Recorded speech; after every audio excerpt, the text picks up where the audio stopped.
Kung hindi ka tataya, hindi ka mananalo. Dahil sa mundong ito, ang binibigyan lang ng gantimpala ay yung mga taong handang magsakripisyo. Yo, you're listening to Romeo. Siguro may kilala ka ng milyonaryo na hinahangaan mo ngayon. Mayroong magandang bahay, may magandang kotse, at sobrang sikat. Ito lang yung nakikita mo sa maliit na scope na meron sila. But behind it was a great sacrifice and faith. Tumakbo na siguro sa isipan mo na bakit mo kailangan pagdaanan yan.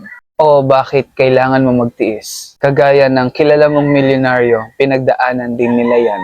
Kung nagawa nila magtagumpay, magagawa mo rin yan. You need to trust your efforts and continuously learn from the gift of life.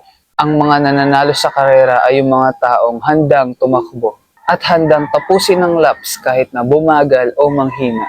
At doon na pumapasok ang reward na na-attract mo. Dahil willing kang makuha yon kahit na anong mangyari. Hindi iyon tungkol sa medalya kundi sa determinasyon mong magwagi. At yon ang isang katangian ng world champion. Dumadaan ka sa hirap ngayon hindi para pahirapan ka, kundi para ihanda ka sa mga laban na ikapapanalo mo. Hanggat nariyan ka at buhay ka, hindi pa tapos ang laban. Just give it a shot. Again, this is Romeo and follow for more.